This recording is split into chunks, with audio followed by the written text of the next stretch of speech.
নমস্কার, আমি রূপসী হালদার। আজকে আবারও চলে এসেছি একটি নতুন পর্ব নিয়ে। পড়ছি আমৃত ভালোবাসি তোকে। লেখনীতে রয়েছেন সালমা চৌধুরী। পর্ব 11। প্রতিদিনের মতো আজও খাবার টেবিলে একসাথে খেতে বসেছে সকলে, কিন্তু মেঘের মাথায় আজ অন্য প্ল্যান ঘুরছে। সবার খাওয়া মোটামুটি শেষ। মেঘ ইচ্ছে করে অল্প অল্প খাচ্ছে। এদিকে মোবাইলে কী যেন চেক করছিল আবির। মোবাইল চেক করতে করতেই খাচ্ছিল। আবিরের খাওয়া শেষ, তাই মোবাইলের টেবিলের উপরে একপাশে রেখে হাত ধুতে উঠে পড়ে। 3-4 কদম যেতেই মেঘ হাত বাড়িয়ে আবির ভাইয়ের মোবাইল হাতে নেয়। তাড়াহুড়োতে হয়তো পাওয়ার বাটনের চাপ দিতে ভুলে গেছে আবির ভাই। হোম পেজ ভেসে আছে। এখানে দুটো ছবি, হাতের ছবি, একটা বড় হাতের ওপর একটা পিচ্ছি হাত। মেঘ 1 সেকেন্ড তাকালো ছবিটার দিকে, কিন্তু এখন ছবি নিয়ে গবেষণা করার সময় নেই। তাই মেঘ তাড়াতাড়িতে ফেসবুকে ঢুকলো। ফ্রেন্ড রিকোয়েস্ট অপশনে ঢুকতেই চোখে পড়লো কত ছেলেমেয়ের আইডি। সে খুঁজতে লাগলো গত রাতের নীল জামা পরিহিতাকে। একটু নিচে যেতেই পেয়ে গেল প্রত্যাশিত ব্যক্তির আইডি। 1 সেকেন্ড না ভেবে ব্লক করে দিল তাকে। তাড়াতাড়ি ফেসবুক থেকে বের হয়ে ফোন রেখে দিল আগের জায়গায়। এবার মেঘ দীর্ঘশ্বাস ফেলল। মনে খুব শান্তি লাগছে এখন। আবির ভাই টেবিলের কাছে এসে মোবাইল নিতে নিতে মেঘের দিকে তাকালো। নিরুদ্দেশ কণ্ঠে বলল, যতক্ষণ সবাই খাবার টেবিলে বসে আছিস ততক্ষণে যদি তুই খাইতি তাহলে আজ কঙ্কালের মতো থাকতি না। মোবাইল আর ব্যাগ নিয়ে অফিসের জন্য বেরিয়ে গেলেন। এদিকে মেঘ মুচকি এসে বিড়বিড় করতে লাগলো, আমি তো আপনার জন্যই বসে আছি। আমি খাবার খেয়ে রুমে যেতে যেতে আপনি বাইক নিয়ে চলে যান, দেখতেই পাই না, তাই তো বাধ্য হয়ে এখন টেবিলেই বসে আছি। আবির ভাইয়ের কথার মতো মেঘ 11টার মধ্যে গোসল করেছে আজ। যথাসময়ে রেডি হয়ে রওনা দিল টিউশনের উদ্দেশ্যে। মনটা ভীষণ খারাপ। আজ থেকে একা একা টিউশন আর কোচিং পড়তে হবে, এটা ভেবেই মন ভাঙছে বারবার। টিউশনে ঢুকতেই বর্ণা ডাকলো, মেঘ এদিকে আয়।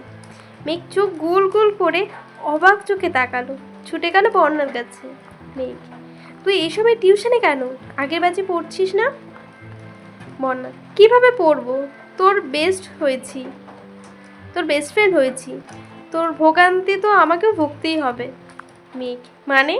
বর্ণা, গতকাল রাতে তানভীর ভাইয়া কল দিয়েছিল আমায়, বললো তোর সাথে আমার টাইম পাল্টে দিয়েছে, আজ থেকে যেন বিকেলে আসি। মেঘ, তাহলে তুই জানাসনি কেন আমায়? আমি পুরো রাস্তা মন খারাপ করে এসেছি একা একা পড়তে হবে বলে। বর্ণা, তোকে কিভাবে বলবো? তুই তো আবির ভাইয়ের ঘোরে ডুবে আছিস। মেঘ কিছুটা লজ্জা পেল, তারপর সশব্দে হেসে ফেলল।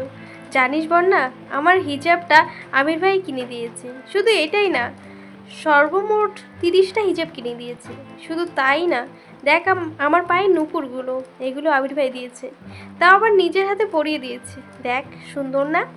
বর্ণা কপাল ভাঁজ করে নুপুরগুলো দেখলো, তারপর বলল, হ্যাঁ খুব সুন্দর হয়েছে, কিন্তু কাহিনী কি বলতো? ওই ব্যাটার হঠাৎ এত প্রতি মায়া হচ্ছে কেন? তোকে কিছু বলছি কি? মেঘ, হ্যাঁ বলেছে।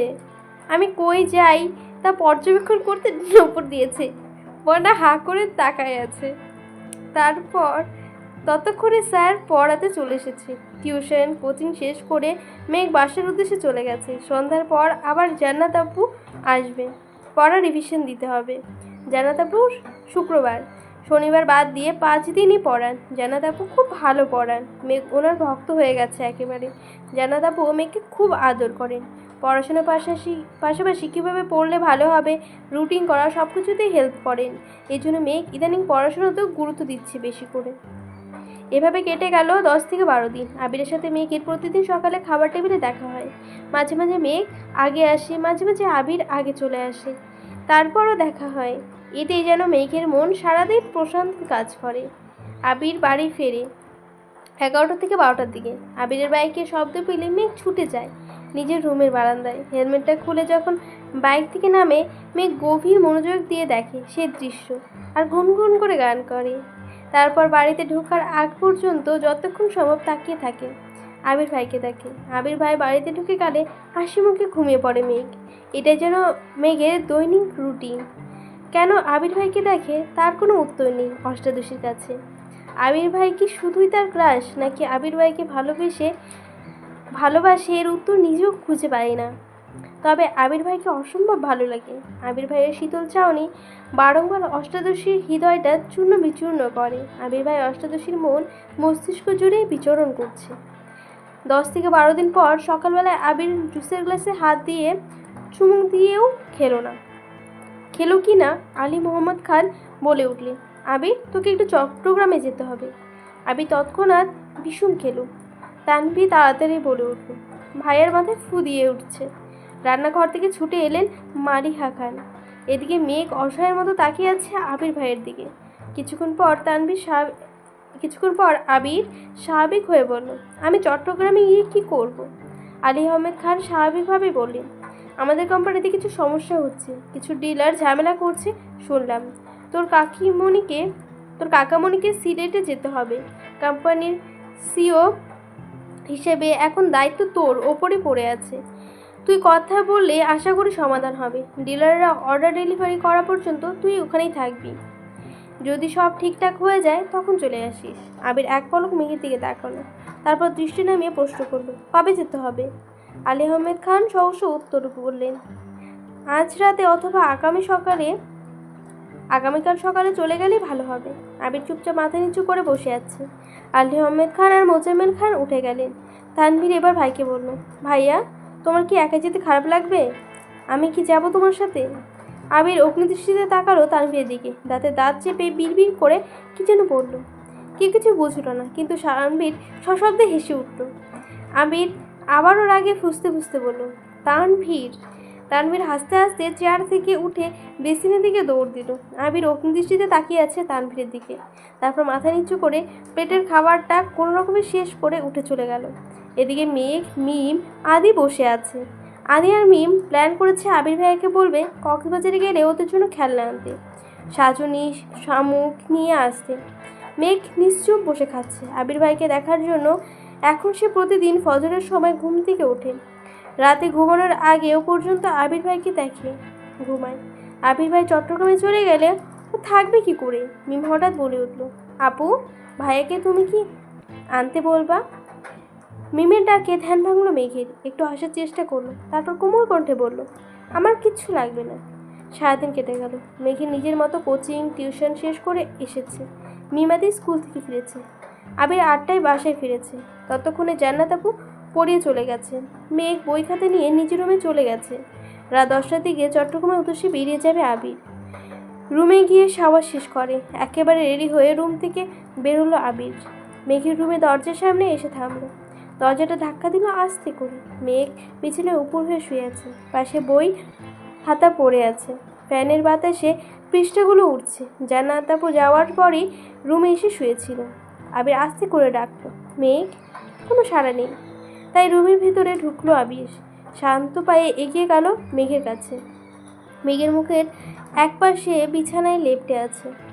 ফ্যানের বাতাসে চুলগুলো এলোমেলো হয়ে উঠছে। ছোট চুলগুলো বারবার মুখের উপর ঝাপটে পড়ছে। লাইটের আলোর অপর গালটা চিকচিক করছে। আবির বিছানায় একপাশে বসলো। কিছুক্ষণ সূক্ষ্ম দৃষ্টিতে পরখ করলো অষ্টাদশীকে, তারপর গালে হাত রেখে মুখ থেকে চুলগুলোকে সরিয়ে দিল। 2 থেকে 1 বার মাথায় হাত বুলিয়ে দিয়ে চুপচাপ রুম থেকে বেরিয়ে গেল। ব্যাগ নিয়ে নিচে চলে আসলো। মিম আর আদি খুব করে বলল, ভাইয়া কক্সবাজারে যেও প্লিজ। চাইনি নিয়ে বলল, কী বললো? ভাইয়া কক্সবাজারে যেও প্লিজ, চাইনি নিয়ে এসো, খেলনা শামুক আরও অনেক কিছু আবদার করলো ভাইয়ের কাছে। উত্তরে আবির শুধু বলল, সময় পেরে যাব। খেয়ে 10টা নাগাদ বেরিয়ে পড়লো আবির। ইকবাল খান আগামী সকাল 8টায় সিলেট যাবে। আবির বাবার কোম্পানির ঢাকার বাইরে 3টা শাখা রয়েছে, চট্টগ্রাম, সিলেট আর রাজশাহী। ইকবাল খানকে বেশিরভাগ সময় বিভিন্ন জায়গাতে দৌড়াদৌড়ি করতে হয়, কখনো চট্টগ্রাম, কখনো রাজশাহী, কখনো সিলেট। বাকি সময় বাড়িতে থাকেন, হেড অফিসেই থাকেন। একই সাথে 2 শাখাতে যেতে হলে কখনো কখনো মোজাম্মেল খানকেও যেতে হয়। তবে আলী আহমেদ খান এখনও ঢাকার বাইরে যান না। আবির আসাতে উনি চাইছেন আবির সব দায়িত্ব বুঝে নিক। রাত 11টায় মিম এসে ডাকছে, আপু ওঠো, খাবে না? মেয়ে ঘুম ঘুম চোখে তাকায় মিমের দিকে। মিম আবার বলে, 11টা বাজে, তুমি কখন খাবে? আম্মু, বড় আম্মু সবাই বসে আছে তোমার জন্য, আমিও খাইনি, আসো।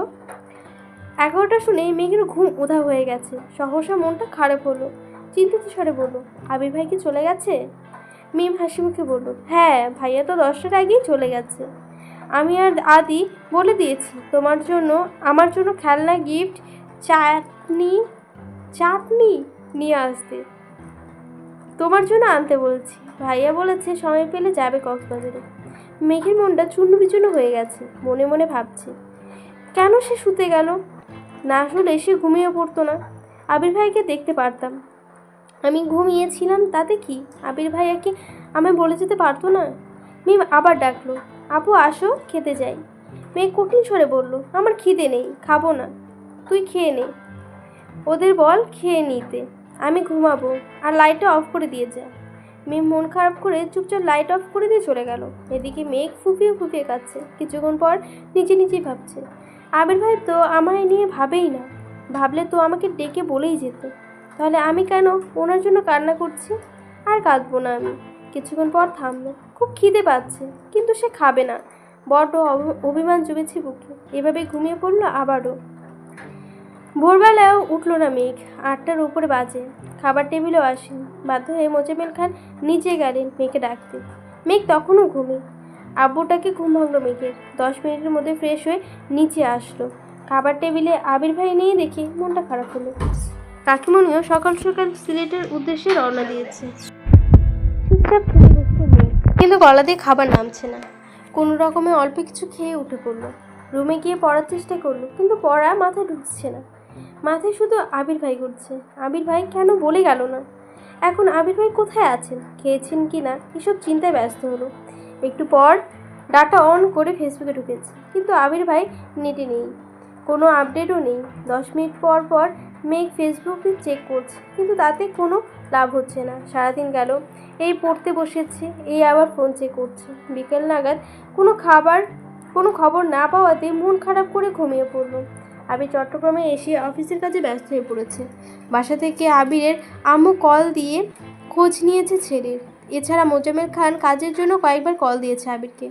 দেখতে দেখতে 3 দিন হয়ে গেল আবিরের চট্টগ্রামে আসা। সাথে অফিসের ঝামেলায় সারাদিন এক মুহূর্ত রেস্ট নিতে পারিনি। অফিসের কাজের ফাঁকে 2 থেকে 1বার বাসায় কল করে আম্মু, মামুনি, তানভীরের সাথে কথা হয়। মিম আর আদির এক কথায়, ভাইয়া কক্সবাজারে যেও প্লিজ, আমাদের জিনিসগুলো নিয়ে এসো। কিন্তু মেঘ যেন নিখোঁজ। আবির বিদেশে থাকাকালীন তানভীর বাসায় না থাকলে যে মেয়ে একাই সারা বাড়ি মাতিয়ে রাখতো, এখন আবির চট্টগ্রাম। তানভীর সকালে বের হয়ে পার্টি অফিসে আর ফেরে 10টার দিকে। বাবা চাচাও সারাদিন অফিসে থাকে। তারপরও মেঘকে সারাদিন খুঁজে পাওয়া যায় না। সকালে অল্প খেয়ে সে রুমে ঢোকে। কোচিং থাকলে বের হয়, না হয় 3 থেকে 4টা ক্ষুধা লাগলে চুপচাপ খাবার খায়। মাকেও ডাকে না। জান্নাত আপু এসে পড়িয়ে গেলে মেঘ অল্প খেয়ে আবার রুমে চলে যায়। মনমরা হয়ে থাকে সবসময়। আবির অফিসের ঝামেলায় মোটামুটি মিটেছে। ডিলার প্রজেক্টটা ডেলিভারি করে দেওয়া পর্যন্ত অপেক্ষা করতে হবে।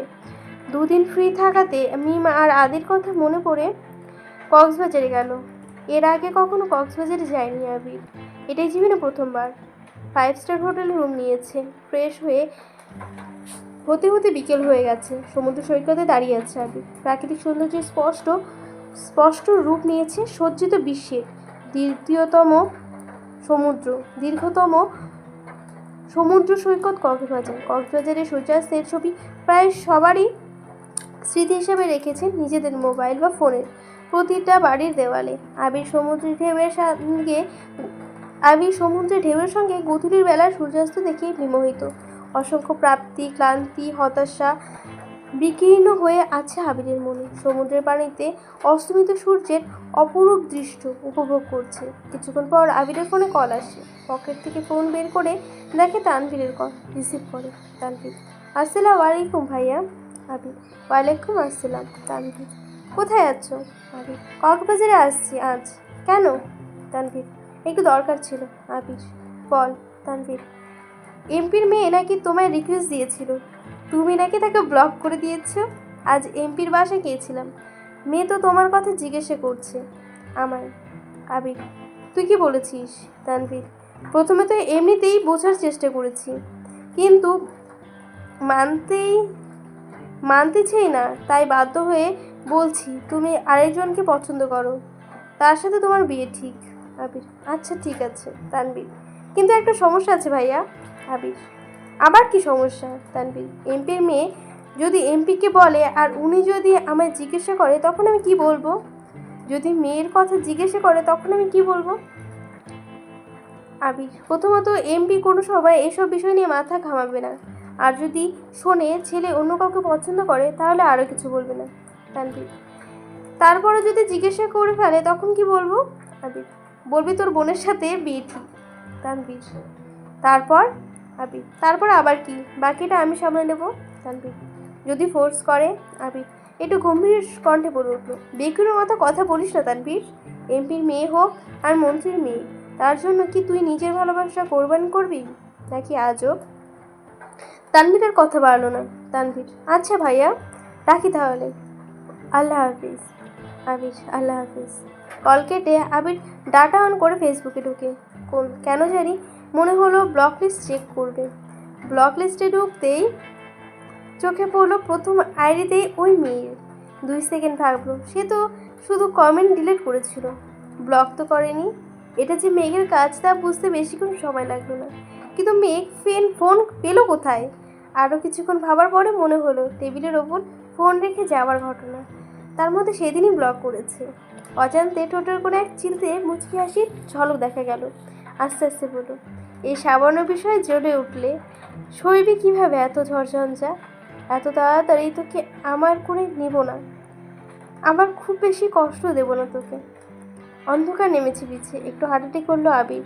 ভাই বোনের জন্য কিছু কেনাকাটি করলো, তারপরে হোটেলে চলে গেল। কেটে গেল আরও 2 দিন। আবির বাড়ি নেই 6 দিন যাবৎ। অষ্টাদশীর মনে বিষণ্ণতা ছেয়ে আছে। খায় না ঠিক মতো, পড়াশোনা করে না, মোবাইলও চাপে না, কথাও বলে না কারোর সাথে, শুধু টিউশন কোচিং আসে যায়, এতটুকুই। আজ সকাল থেকে মনটা মাত্রাতিরিক্ত খারাপ। তানভীর ডেকে এনে খাবার টেবিলে বসিয়েছে। তানভীর আজকাল পার্টি অফিসে দৌড়াদৌড়িতে মেঘকে কিছুই বলে না। মেঘ এখন আর আগের মতো বকেও না। মেঘ যেমন পাল্টে গেছে তেমন তানভীরও পাল্টে গেছে। মেঘ খাবার টেবিলে বসে কোনো কথা না বলে অল্প খাবার খেলো। তানভীর মোজাম্মেল খানকে প্রশ্ন করলো: আব্বু, ভাইয়া কবে ফিরবে? মোজাম্মেল খান যথারীতি জবাব দিলেন: কাজ শেষ হলেই ফিরবে। কাজ এখনো শেষ হয়নি। মেঘের হৃদয়ে রক্তক্ষরণ হচ্ছে। কয়েকটা দিনের আবির ভাইয়ের শূন্যতা খুব করে ভোগাচ্ছে অষ্টাদশীকে। টিউশন শেষ করে কোচিং, এই গেলেই 2 বান্ধবী একসাথে। বর্ণা বারবার জিজ্ঞাসা করছে: কি হয়েছে তোর? মেঘ শুধু মাথা নাড়ছে, একটা কথা বলছে না। একটা ক্লাস শেষ হয়েছে, স্যার বেরিয়ে যাওয়া মাত্রই কুষ্ঠ উল্টে কান্না শুরু করলো মেঘ। প্রথম দিকে ফুপিয়ে ফুপিয়ে কাঁদলেও নিজেকে বেশিক্ষণ কন্ট্রোল করতে পারলো না। মাত্রা বেড়ে গেল কান্না, শ্বাস নিতে পারছে না। মেঘের এই অবস্থা দেখে আঁতকে উঠল বর্ণা। মেঘকে নিয়ে ওয়েটিং রুমে চলে যায়। ওখানে যাওয়াতে বাঁধ ভাঙা কান্না শুরু করে মেঘ। মেঘের কোনোভাবে শান্ত করতে পারছে না। 10 থেকে 15 মিনিট স্থির হয়ে কান্না করছে, এরপর কিছুটা থেমেছে। এখন জোরে জোরে শ্বাস নিচ্ছে। শুধু কাঁদলেই মেঘের শ্বাসকষ্ট শুরু হয়। বর্ণা মাথায় হাত বুলাতে বুলাতে শান্ত কণ্ঠে বলল: কি হয়েছে তোর, এভাবে কাঁদছিস কেন? মেঘ ফুপিয়ে ফুপিয়ে উত্তর করল: আমার খুব কান্না পাচ্ছে। বর্ণা ভ্রু কুঁচকে বলল: কান্না পাচ্ছে তা তো দেখতেই পাচ্ছি, কিন্তু কেন কাঁদছিস? কেনই বা কান্না পাচ্ছে সেটা তো বল। মেঘের গম্ভীর জবাব: জানি না। বর্ণা নিজেকে কন্ট্রোল করে আবার প্রশ্ন করল: রেজাল্ট নিয়ে চিন্তা করছিস, নাকি চান্স পাওয়া নিয়ে, নাকি বাসায় কেউ কিছু বলেছে তোকে? আবারও কাঁদছে মেয়ে। কাঁদতে কাঁদতেই বলল: আমি আবির ভাইয়াকে খুব মিস করছি বর্ণা। উনি ফেসবুকেও আসেন না, আমি ওনাকে না দেখে, ওনার কথা না শুনে আর থাকতে পারছি না। বর্ণা এবার অবুঝ বাচ্চার মতো হাসলো, তারপর বলল: মিস করছিস তো কল দে। মেঘ কাঁদতে কাঁদতেই বলল: উনি কি আমার সাথে কথা বলবেন? মেঘ এবার সশব্দে হাসলো। উনি কথা বলবেন কি বলবে না এসব যদি তুই ভাবিস, তাহলে উনি কি ভাববেন? মেঘ এবার মুখ তুলে তাকালো বর্ণার দিকে। বর্ণা এবার হাসতে হাসতে বলল: বেবি, তুমি তো আবির ভাইয়ের প্রেমে হাবুডুবু খাচ্ছ। সাবধান বান্ধবী, ডুবে যেও না, সামনে কিন্তু ভর্তি পরীক্ষা। মেঘ ভেঙচি কেটে বলল: আমি আবির ভাইয়াকে ভালোবাসি। এটুকু বলতেই থেমে গেল। নাটা বলার খুব চেষ্টা করলো, কিন্তু বলতে পারলো না। বন্যা মেঘকে ঠান্ডা মাথায় বেশি কিছুক্ষণ বোঝালো। মেঘ শান্ত হয়ে বসে আছে। বর্ণা বলল, তুই তাহলে বাসায় চলে যা, ক্লাস করতে হবে না, ফোন দে, আমি ড্রাইভার আঙ্কেলকে কল দিচ্ছি। তারপর মেঘকে গাড়িতে দিয়ে বর্ণা এসে ক্লাসটা শেষ করলো। মেঘ বাসায় এসে ফ্রেশ হয়ে ছুটে গেল মায়ের রুমে। হালিমা খান ঘুমিয়েছেন। মেঘ মায়ের হাতের ওপরে মাথা রেখে মাকে জড়িয়ে ধরে শুয়ে পড়েছে। হালিমা খান ঘুমের মধ্যেই একবার চোখ খুলে দেখলেন। মেঘকে দেখে মেঘের পিঠ বরাবর জড়িয়ে ধরে ঘুমিয়ে পড়লেন পুনরায়। অনেকক্ষণ কান্না করায় মেঘও ক্লান্ত ছিল, সেও মাকে জড়িয়ে ধরে ঘুমিয়ে পড়ল। বেশ কিছুক্ষণ পর মেঘের ঘুম ভাঙল। ততক্ষণে হালিমা খান সজাগ হয়ে গেছেন। শুয়ে শুয়ে মেয়ের মাথায় হাত বুলিয়ে দিচ্ছেন। মেঘ সচরাচর মায়ের কাছে শুতে আসে না, যখন খুব বেশি মন খারাপ থাকে তখনই আসে। মেঘের ঘুম ভাঙতেই হালিমা খান বললেন, তোর কি শরীর খারাপ মা? মেঘ মাথা নাড়ে না করল। হালিমা খান পুনরায় বললেন, রেজাল্ট নিয়ে চিন্তা করছিস? মেঘ আবারও মাথা নাড়ে না করল। মেঘ এবার মাকে শক্ত করে জড়িয়ে ধরে বলল, আম্মু, আবির ভাই কবে আসবে? মেয়ের প্রশ্নে হালিমা খান মুচকি হাসলেন আর বললেন, কেন, আবির ভাইয়ের জন্য পেট পুড়ছে? মেঘ মনে মনে বলল, পেটের সাথে মনটা পুড়ছে আম্মু। মেঘকে নীরব দেখে হালিমা খান বললেন, দুপুরে তো কথা হলো, বলল আর 2 থেকে 4 দিন লাগতে পারে। কথা হয়েছে শুনে সহসা মেঘের মনটা খারাপ হলো। নিজেকে সামলে বলল, আম্মু, আবির ভাইকে কল দাও না প্লিজ। হালিমা খান, বিকেলেই তো কথা হলো, এখন আবার কল দিয়ে কি বলবো? ছেলেটা মনে হয় ব্যস্ত। মেঘ, আম্মু প্লিজ দাও না। হালিমা খান নিজের ফোন হাতে নিয়ে কল দিল আবিরকে। লাউড স্পিকার দিয়েছেন। কয়েকবার রিং হতেই রিসিভ হলো। আবির, আসসালামু আলাইকুম মামুনি। আবির ভাইয়ের কণ্ঠ শুনে মেঘের বক্ষস্পন্দন জড়ালো হলো।